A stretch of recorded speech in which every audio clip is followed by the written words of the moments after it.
ഈ വീഡിയോയിൽ നമ്മൾ ഡിസ്കസ് ചെയ്യുന്നത് ഇൻവേഴ്സ് പ്രോബബിലിറ്റിയും അതിനെ ബേസ് ചെയ്തിട്ടുള്ള പ്രോബ്ലംസും ആണ്. അപ്പോൾ നമ്മൾ ഇതുവരെയും ഡിസ്കസ് ചെയ്തിരുന്നത് പ്രോബബിലിറ്റി ഡയറക്റ്റായിട്ട് കണ്ടുപിടിക്കുന്ന കേസസ് ആണ്. അതായത് ഒരു ബോക്സിനകത്ത് വൈറ്റ് ബോൾസും അതുപോലെ ഗ്രീൻ ബോളും ഉണ്ടെങ്കിൽ അതിൽ നിന്ന് ഒരു ഗ്രീൻ ബോൾ അല്ലെങ്കിൽ ഒരു വൈറ്റ് ബോൾ കിട്ടാനുള്ള പ്രോബബിലിറ്റി ഇങ്ങനെയൊക്കെയായിരുന്നു നമ്മൾ നോക്കിയിരുന്നത്. അപ്പോൾ നെക്സ്റ്റ് ഇനി ഇൻവേഴ്സ് പ്രോബബിലിറ്റി എന്ന് പറയുന്നത് ഏതൊരു ഇവൻറ്റും ഹാപ്പൻ ചെയ്യണമെങ്കിൽ അതിന് കുറച്ച് കാരണങ്ങളുണ്ടാവും. Suppose an event has happened as a result of several causes. Then we are interested to find out the probability of a particular cause which really affected the event to happen. Problems of these types are called inverse probability. Bayes theorem is based upon inverse probability. അതായത് ഏതൊരു ഇവൻറ്റും happen ചെയ്യണമെങ്കിൽ അതിന് എന്തുണ്ടാവും, കുറേ കാരണങ്ങളുണ്ടാവും. നമ്മൾ എന്ത് ചെയ്യണം, ഇനി ഈ ഇവൻറ്റ് നടക്കാൻ കാരണമായിട്ടുള്ളതിൻ്റെ എന്താണോ ഈ ഇവൻറ്റ് നടക്കാനായിട്ട് കാരണമായത് ആ കാരണത്തിൻ്റെ പ്രോബബിലിറ്റി കണ്ടുപിടിക്കുക. അതിനെയാണ് നമ്മൾ എന്ത് പറയുന്നത്, ഇൻവേഴ്സ് പ്രോബബിലിറ്റി എന്ന് പറയുന്നത്. ഇതിനു വേണ്ടി യൂസ് ചെയ്യുന്ന ഒരു റിസൾട്ടാണ് ബേയസ് തിയറം എന്നുള്ളത്. അപ്പോൾ നോക്കുക, ഒരു ഇവൻറ്റ് എന്ന് പറയുന്നത് നമ്മളൊരു ഇൻ്റർവ്യൂവിന് അപ്പിയർ ചെയ്തു, അതിന് സെലക്ട് ആവുക എന്നുള്ളത് എന്താണ്, ഒരു ഇവൻ്റാണ്. ഇപ്പോൾ ഇൻ്റർവ്യൂവിന് സെലക്ട് ആവണമെന്നുണ്ടെങ്കിൽ കുറേ കാരണങ്ങളുണ്ട് അല്ലേ. അതായത് അവിടെ നമുക്ക് എന്ത് ചെയ്യും, കുറച്ച് ക്രൈറ്റീരിയാസ് വെക്കും. ഇന്നൊക്കെ സാറ്റിസ്ഫൈ ചെയ്താൽ മാത്രമേ നമുക്ക് ആ ഇൻ്റർവ്യൂവിൽ സെലക്റ്റഡ് ആവാൻ പറ്റുള്ളൂ. ഇപ്പം നമ്മുടെ അപ്പിയറൻസ്, അതുപോലെ തന്നെ സ്മാർട്ട്നെസ്, ദെൻ ചിലവരൊക്കെ എന്ത് ചെയ്യും, അതിനൊരു MCQ ഒരു 5 ക്വസ്റ്റ്യൻസ് അല്ലെങ്കിൽ 10 ക്വസ്റ്റ്യൻസ് അതെല്ലാം അറ്റൻഡ് ചെയ്യണമെന്നുണ്ടാവും. അപ്പോൾ നമുക്ക് ഇപ്പോൾ നമ്മൾ ആ ഒരു ഇൻ്റർവ്യൂ അപ്പിയർ ചെയ്തു, നമ്മൾ സെലക്ട് ആയില്ല എന്ന് വിചാരിക്കുക. സെലക്ട് ആവാതിരിക്കാനുള്ള കാരണങ്ങൾ എന്തൊക്കെയാവാം. ഒന്നുകിൽ ഇപ്പോൾ നമ്മൾ ഫ്രഷർ ആയതുകൊണ്ട്, നമ്മളൊരു എക്സ്പീരിയൻസ് ഒന്നും ഇല്ലാത്ത ഒരാൾ ഫ്രഷർ ആയതുകൊണ്ട് നമുക്ക് വേണമെങ്കിൽ എന്ത് ചെയ്യാം, ആ ഇൻ്റർവ്യൂവിന് സെലക്റ്റഡ് ആവാതിരിക്കാം. അല്ലെങ്കിൽ നമുക്ക് സ്മാർട്ട്നെസ് കുറവാണെന്ന് അവർക്ക് തോന്നുമ്പോൾ അവർ സെലക്ട് ചെയ്യാതിരിക്കാം. അല്ലെങ്കിൽ നമ്മൾ ആ ഒരു ടെസ്റ്റിൽ പാസ്സാവാതിരിക്കാം. ഇത് 3 കാരണങ്ങളുണ്ട്. അപ്പോൾ നമുക്ക് ഇൻ്റർവ്യൂവിൻ്റെ റിസൾട്ട് പബ്ലിഷ് ചെയ്തു, നമുക്ക് എന്ത് ചെയ്തു, ഇൻ്റർവ്യൂവിൽ നമ്മൾ സെലക്റ്റഡ് ആയില്ല. അപ്പോൾ അതിനുള്ള കാരണം നമ്മൾ ആ MCQ ടെസ്റ്റിൽ ഫെയിൽ ആയതാണെന്ന് വിചാരിക്കുക. അപ്പോൾ നമുക്ക് എന്താണ്, എങ്ങനെയായിരിക്കും ഈ ഇൻവേഴ്സ് പ്രോബബിലിറ്റിൻ്റെ ക്വസ്റ്റ്യൻസ് വരിക, ഇൻ്റർവ്യൂവിന് നമ്മൾ സെലക്റ്റഡ് ആയില്ല, അത് നമുക്ക് MCQയിൽ നമ്മൾ ഫെയിൽ ആയതുകൊണ്ടാണ്. അപ്പോൾ അതിനുള്ള ഈ കാരണത്തിൻ്റെ പ്രോബബിലിറ്റി കണ്ടുപിടിക്കുക. അതിനെയാണ് നമ്മൾ ഇൻവേഴ്സ് പ്രോബബിലിറ്റി എന്ന് പറയാം. ഇതിനു വേണ്ടി യൂസ് ചെയ്യുന്നൊരു തിയറമാണ് ബേയസ് തിയറം. അപ്പോൾ എന്താണ് ഈ ബേയസ് തിയറം എന്നുള്ളതിൻ്റെ ഡെഫിനിഷൻ നോക്കാം. അപ്പോൾ A ആണ് നമ്മുടെ മെയിൻ ഇവൻറ്റ്. A എന്ന് പറയുന്ന ഒരു ഇവൻറ്റ് ഹാപ്പൻ ചെയ്യണമെങ്കിൽ അതിന് കുറേ കാരണങ്ങളുണ്ടെന്ന് പറഞ്ഞു. ആ കാരണങ്ങളാണ് എന്ത്, B1 B2 etc. Bn. ഇപ്പോൾ A എന്ന് പറയുന്ന ഒരു ഇവൻറ്റ് ഹാപ്പൻ ചെയ്യണമെങ്കിൽ അതിന് കുറേ കാരണങ്ങളുണ്ട്. അതായതൊക്കെയാണ് B1 B2 etc. Bn. N കാരണങ്ങളാണ് ഉള്ളത്. ദെൻ നമുക്ക് കണ്ടുപിടിക്കാനുള്ളത് P of BK given A. ഇങ്ങനെ എഴുതി എന്താ അർത്ഥം, P of BK given A എന്ന് വെച്ചാൽ A given B എന്നുള്ളതിൻ്റെ ഡെഫിനിഷൻ നമ്മൾ പഠിച്ചിട്ടുണ്ട്, കണ്ടീഷണൽ പ്രോബബിലിറ്റി. ഏത് ഇവൻ്റാണ് മുമ്പേ നടന്നു കഴിഞ്ഞത്, P of A given B എന്ന് എഴുതിയാൽ അർത്ഥം B എന്ന് പറയുന്ന ഇവൻറ്റ് മുമ്പേ ഹാപ്പൻ ചെയ്തു എന്നാണ്. അപ്പോൾ P of BK given A എന്ന് പറഞ്ഞാൽ A എന്ന് പറഞ്ഞ ഇവൻ്റ് എന്ത് ചെയ്തു, ഹാപ്പൻ ചെയ്ത് കഴിഞ്ഞു. ഇതിന് കാരണമായത്, ഈ ഇവൻ്റ് ഹാപ്പൻ ചെയ്യാൻ കാരണമായിട്ടുള്ളതാണ് എന്ത്, BK. അപ്പോൾ ഈ കാരണത്തിൻ്റെ പ്രോബബിലിറ്റിയാണ് നമ്മൾ കണ്ടുപിടിക്കുന്നത്. A എന്ന് പറയുന്ന ഒരു ഇവൻറ്റ് ഹാപ്പൻ ചെയ്തു, അത് സംഭവിക്കാൻ കാരണമായ ഇവൻറ്റ് BK ആണെങ്കിൽ അതിൻ്റെ probability P of BK given A കണ്ടുപിടിക്കാൻ നമ്മൾ യൂസ് ചെയ്യുന്ന ഫോർമുലയാണ് വിച്ച് ഇസ് ഈക്വൽ ടു, നമ്മൾ മുകളിൽ എഴുതേണ്ടത് P of BK, ആ കാരണം എന്താണോ അതായത് ഇവിടെ തന്നെ value P of BK into ഇതിന് തിരിച്ചെഴുതുക P of A given BK, അതായത് BK കാരണം A സംഭവിക്കാൻ ഉള്ള പ്രോബബിലിറ്റി. അപ്പോൾ അതാണ് formula P of BK given A equal to മുകളിൽ എഴുതേണ്ടത് P of BK ഇൻറ്റു ഇതിന് തിരിച്ചെഴുതുക P of A given BK whole divided by താഴെ എഴുതേണ്ടത് എല്ലാ കേസസും എഴുതണം.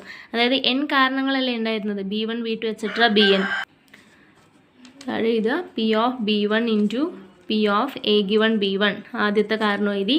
അതുകൊണ്ട് ഇവൻ്റ് ഹാപ്പൻ ചെയ്യാനുള്ള probability P of B1 into P of A given B1 plus P of B2 into P of A given B2 plus etc. Plus ലാസ്റ്റത്തെ കാരണം P of Bn ആണ് കാരണം. അപ്പോൾ അതിൻ്റെ probability into P of A given Bn കൊണ്ട് A happen ചെയ്യാനുള്ള probability. അപ്പോൾ ഇങ്ങനെയാണ് താഴെ എഴുതേണ്ടത്. Okay, P of BK into P of A given BK whole divided by P of B1 into P of A given B1 plus P of B2 into P of A given B2 plus etc. Plus P of Bn into P of A given Bn. എത്ര കാരണങ്ങളുണ്ടോ അതിൻ്റെ എല്ലാം probability നമ്മൾ താഴെ എഴുതിയിട്ടുണ്ടാവണം. Okay, അപ്പോൾ ഇതാണ് അതിൻ്റെ formula. ഇനി ഇതിനെ ബേസ് ചെയ്തിട്ടുള്ള പ്രോബ്ലം നോക്കാം. there are 2 urns, one containing 5 white and 4 black balls and the other containing 6 white and 5 black balls. One urn is chosen and one ball is drawn. If it is white, what is the probability that the urn selected is the first? അപ്പോൾ എന്താണ് question? മൊത്തത്തിൽ 2 earn ഉണ്ട്. അതിൽ ഒരു ഏണിൽ 5 വൈറ്റും 4 black ball ഉണ്ട്. അടുത്ത ഏണിൽ 6 വൈറ്റും 5 ബ്ലാക്ക് ബോളാണ് ഉള്ളത്. അതിനുശേഷം എന്ത് ചെയ്തു? 1 ഏൺ ഈസ് ചൂസൺ. രണ്ടെണ്ണത്തിൽ ഒരു ഏൺ ചൂസ് ചെയ്തു. And 1 ball is drawn. അപ്പോൾ ഏൺ ചൂസ് ചെയ്തു, ദെൻ അതിൽ നിന്നൊരു ബോൾ എടുത്തു. ഇഫ് ഇറ്റ് ഈസ് വൈറ്റ്, എടുത്ത ബോൾ വൈറ്റ് ആണെങ്കിൽ what is the probability that the urn selected is the first? അപ്പോൾ കണ്ടുപിടിക്കേണ്ടത് എന്താണ്? നമ്മൾ സെലക്ട് ചെയ്ത ഏൺ ഫസ്റ്റത്തെ ആവണം. ഓക്കെ, എടുത്ത ബോൾ വൈറ്റ് ആണെങ്കിൽ what is the probability that the urn selected is the first? ആ വൈറ്റ് ബോൾ എടുത്തത് എവിടെ നിന്നാവണം? ഫസ്റ്റ് ഏണിൽ നിന്നാവണം. അതാണ് ക്വസ്റ്റ്യൻ. അതിൻ്റെ പ്രോബിലിറ്റി നമ്മൾ കണ്ടുപിടിക്കണം. അപ്പോൾ നമുക്ക് ഇതിങ്ങനെ ഒരു ക്വസ്റ്റ്യൻ തന്നാൽ അതിൽ മെയിൻ ഇവൻറ്റ് ഏതാണെന്നാണ് അറിയേണ്ടത്. അതെങ്ങനെയായിരിക്കും നമുക്കറിയാം? മുകളിൽ നമുക്ക് കുറച്ച് സെൻറ്റൻസ് തരും. അത് ഇവൻറ്റ് എന്തൊക്കെയാണെന്നുള്ളതായിരിക്കും ആദ്യം പറയുക. ദെൻ ലാസ്റ്റത്തെ സെൻറ്റൻസ് ഉണ്ട് അല്ലേ? അപ്പോൾ എന്താ സെൻറ്റൻസ് നോക്കാം. ഒരു ഏൺ ചൂസ് ചെയ്തു, അതിൽ നിന്നൊരു ബോൾ എടുത്തു. If it is white, ball white ആണെങ്കിൽ what is the probability that the urn selected is the first? എടുത്ത ബോൾ വൈറ്റ് ആണെങ്കിൽ അത് ഫസ്റ്റ് ഏണിൽ നിന്നാവാനുള്ള പ്രോബബിലിറ്റിയാണ് ക്വസ്റ്റ്യനിൽ ചോദിച്ചിട്ടുള്ളത്. അപ്പോൾ ഇവിടുത്തെ മെയിൻ ഇവൻറ്റ് എന്ന് പറയുന്നത് എന്താണ്? എടുത്ത ബോൾ വൈറ്റ് ആണ് എന്നാണ്. അത് എവിടെ നിന്നാവണം എന്നാണ് പ്രോബബിലിറ്റിയിൽ കണ്ടുപിടിക്കേണ്ടത്? ഫസ്റ്റ് ഏണിൽ നിന്നാവണം. അപ്പോൾ നമുക്കിതിൽ നിന്ന് നമുക്ക് 3 ഇവൻറ്റ്സുകൾ എഴുതാൻ പറ്റും. അതായത് മെയിൻ ഇവൻറ്റും അതിന് കാരണങ്ങൾ ഏതൊക്കെയാണെന്ന്. ഇപ്പോൾ മെയിൻ ഇവൻറ്റ് എന്താണ്? എ എന്ന് പറയുന്നത് event of drawing white ball. നമ്മൾ എടുത്ത ബോൾ വൈറ്റ് ആവുക എന്നുള്ളതാണ് മെയിൻ ഇവൻറ്റ്. വൈറ്റ് ബോൾ എവിടെ നിന്നൊക്കെ എടുക്കാം? ഒന്നുകിൽ ഫസ്റ്റ് ഏണിൽ നിന്ന് എടുക്കാം, അല്ലെങ്കിൽ സെക്കൻഡ് ഏണിൽ നിന്ന് എടുക്കാം. അപ്പോൾ അത് 2 എണ്ണമാണ് നമുക്ക് കാരണങ്ങളായിട്ടുള്ളത്, B1ഉം B2. വൈറ്റ് ബോൾ എടുക്കാൻ ചാൻസസ് എവിടെ നിന്നൊക്കെയാണ്? ഏൺ 1ൽ നിന്നും ഏൺ 2ൽ നിന്നും. സോ അത് രണ്ടും ഓരോ ഇവൻറ്റ്സ് ആയിട്ട് എടുക്കുക. B1 എന്ന് പറയുന്നത് എന്താണ്? ഫസ്റ്റ് ഏണിൽ നിന്ന് ചൂസ് ചെയ്യുക എന്നുള്ളത്. B2 എന്ന് പറയുന്നത് സെക്കൻഡ് ഏണിൽ നിന്ന് ചൂസ് ചെയ്യുക എന്നുള്ളത്. ഇനി നമുക്ക് ഈ നമ്പേഴ്സ് വെച്ചിട്ട് നമ്മൾ എന്ത് ചെയ്യണം? പ്രോബബിലിറ്റീസ് എഴുതണം. നമുക്ക് എന്തിൻ്റെയൊക്കെ പ്രോബബിലിറ്റി ആവശ്യമുണ്ട്? നമുക്ക് ഫോർമുല പ്രകാരം P of B1, P of B2 etcetera P of Bn. അതായത് ഓരോ കാരണത്തിൻ്റെയും പ്രോബബിലിറ്റി അറിയണം. അതുപോലെ P of A given B1, P of A given B2 അതെല്ലാം അറിയണം. എന്നാലേ ഫോർമുലയിൽ സബ്സ്റ്റിറ്റ്യൂട്ട് ചെയ്യാൻ പറ്റുള്ളൂ. A given B1 എന്ന് പറഞ്ഞാൽ എന്താ? B1 കാരണം A ഹാപ്പൻ ചെയ്യാനുള്ള പ്രോബബിലിറ്റി, B2 കാരണം A ഹാപ്പൻ ചെയ്യാനുള്ള പ്രോബബിലിറ്റി. അപ്പോൾ അതൊക്കെ ഈ ക്വസ്റ്റ്യനിൽ നിന്ന് തന്നെ നമുക്ക് കിട്ടും. നോക്കാം. B1 എന്ന് പറയുന്നത് എന്താണ്? ഫസ്റ്റ് ഏൺ ചൂസ് ചെയ്യാൻ എന്നുള്ള ഇവൻറ്റ്, അതായത് ആ കാരണമാണ് B1 എന്ന് പറയുന്നത്. അപ്പോൾ P of B1 എന്തായിരിക്കും? മൊത്തത്തിൽ 2 ഏൺ ഉണ്ട്. അതിൽ നിന്ന് ഒരു ഏൺ ചൂസ് ചെയ്യണമെങ്കിൽ പ്രോബബിലിറ്റി എത്രയാണ്? 2 എണ്ണത്തിൽ ഒരെണ്ണമല്ലേ ചൂസ് ചെയ്യുക. സോ 1/2. B2 എന്ന് പറയുന്നത് സെക്കൻഡ് ഏൺ ചൂസ് ചെയ്യാനുള്ള പ്രോബബിലിറ്റി. സെക്കൻഡ് ഏൺ എടുക്കുമ്പോഴും എന്താണ്? 2 എണ്ണത്തിൽ 1 സോ P of B2 = 1/2. 2 എണ്ണത്തിൽ 1 എന്നുള്ളതിനെയാണ് നമ്മൾ 1/2 എന്ന് എഴുതുക. ഇനി നമുക്ക് വേണ്ടത് P of A given B1. നമുക്ക് കണ്ടുപിടിക്കേണ്ടത് എന്താണെന്ന് നോക്കാം. മെയിൻ ഇവൻറ്റ് ഏതാണ്? P of main event A ആണ്. അത് ഹാപ്പൻ ചെയ്ത് കഴിഞ്ഞു. അതിനുള്ള കാരണമാണ് പറഞ്ഞിട്ടുള്ളത് the event earn selected is the first. ഇപ്പോൾ ഫസ്റ്റ് ഏണിൽ നിന്ന് ആയിരിക്കണം എന്ത് ചെയ്യേണ്ടത്? ബോൾ ചൂസ് ചെയ്യേണ്ടത്. സോ ഫസ്റ്റ് ഏൺ ചൂസ് ചെയ്യുക എന്നുള്ള ഇവൻറ്റ് ഏതാണ്? B1 ആണ്. അപ്പോൾ കണ്ടുപിടിക്കേണ്ടത് P of B1 given A. P of B1 given A കിട്ടണമെങ്കിൽ ഫോർമുല എന്താണ്? ആദ്യം P of B1 എഴുതുക. P of B1 ഇൻറ്റു ഇതിനെ തിരിച്ച് എഴുതുക.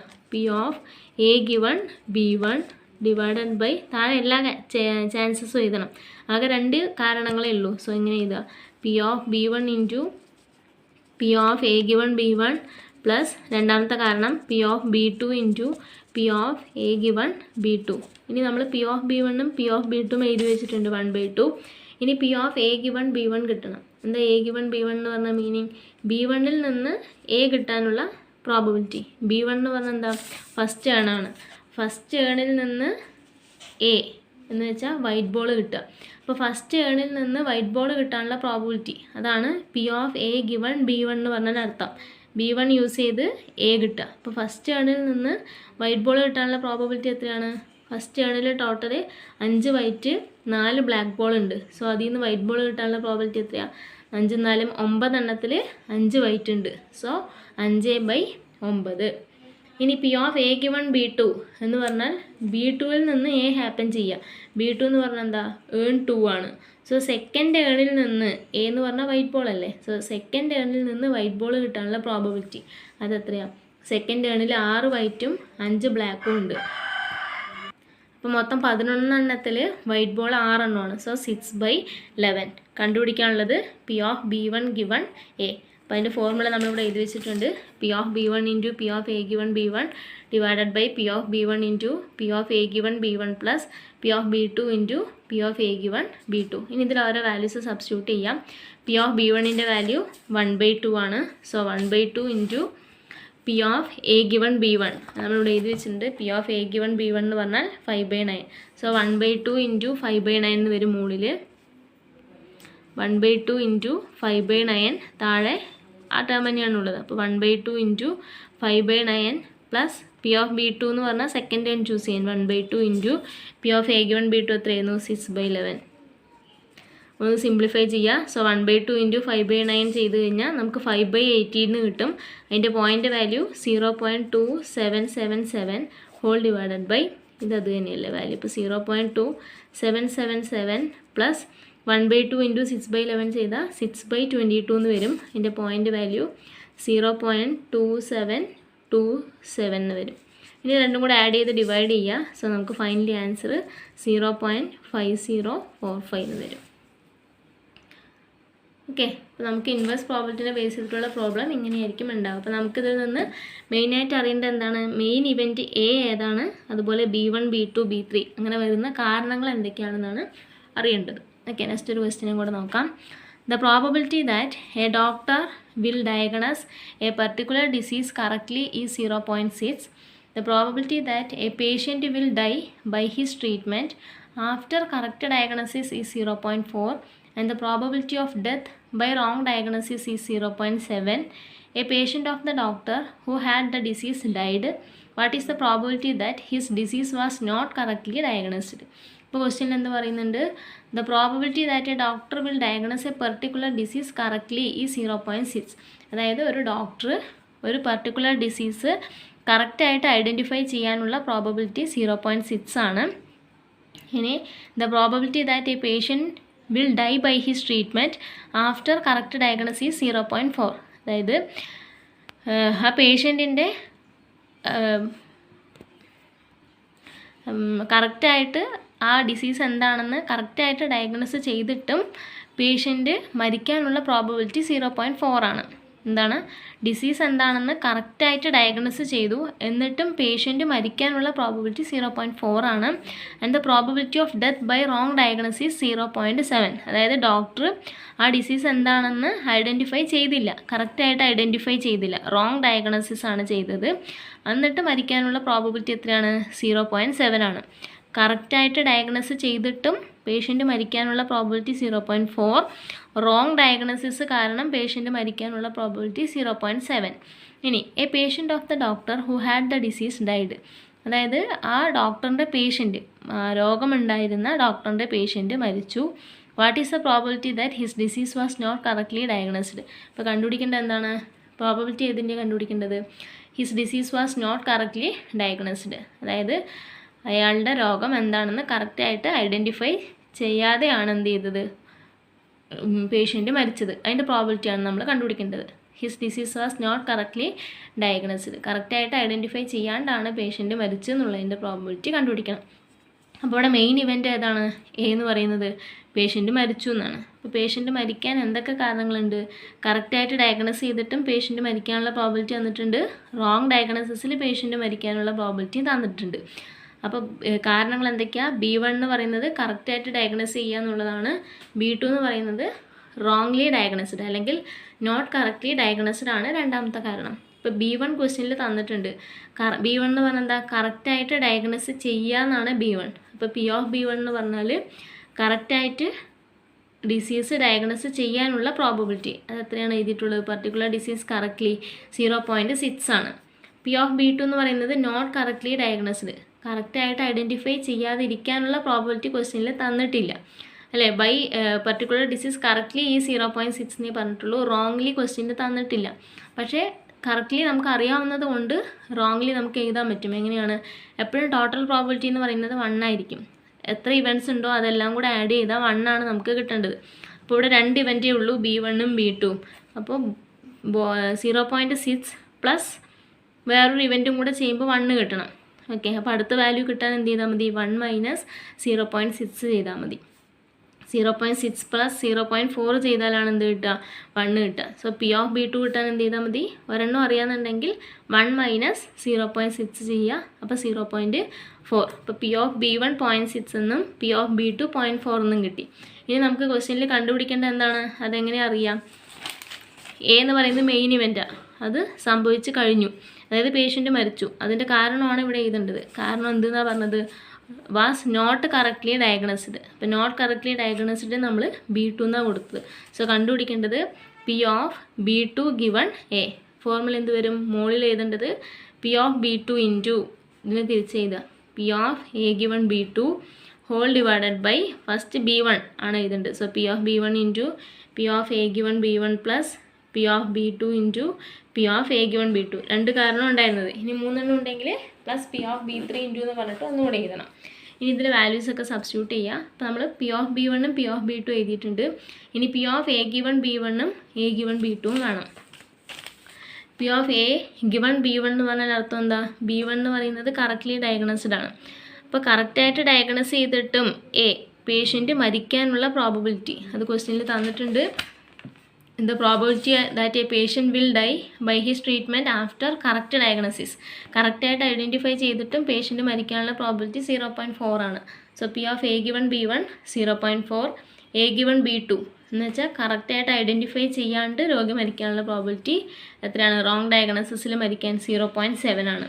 സോ അതും തന്നിട്ടുണ്ട്, കണ്ടുപിടിക്കാനുള്ളത് എടുത്ത് എഴുതി. ദെൻ ഫോർമുലയിൽ സബ്സ്റ്റിറ്റ്യൂട്ട് ചെയ്യുക. P ഓഫ് B2ൻ്റെ value 0.4, P of A given B2 0.7 divided by P of B1 into P of A given B1. So 0.6 into 0.4 plus P of B2 into P of A given B2. 0.4 into 0.7. Simplify ചെയ്യുക. അപ്പോൾ 0.4 into 0.7 0.28 എന്ന് കിട്ടും. Divided by 0.6 into 0.4 0.24 plus 0.4 into 0.7 0.28. Divide ചെയ്യുമ്പോൾ 0.28 by 0.52 എന്ന് വരും. Answer 0.538. അപ്പോൾ ഇത്രയാണ് നമുക്ക് ഇൻവേഴ്സ് പ്രോബബിലിറ്റിയിൽ വരുന്ന പ്രോബ്ലംസ്. അപ്പോൾ ഇൻവേഴ്സ് പ്രോബബിലിറ്റിക്ക് നമ്മൾ യൂസ് ചെയ്യുന്ന തിയറം ആണെന്ത്? Base theorem. അപ്പോൾ നമ്മൾ ഈ ഒരു ഫോർമുലയാണ് പഠിച്ച് വെക്കേണ്ടത്. ഓക്കെ, മാറ്റി എഴുതുന്നത്.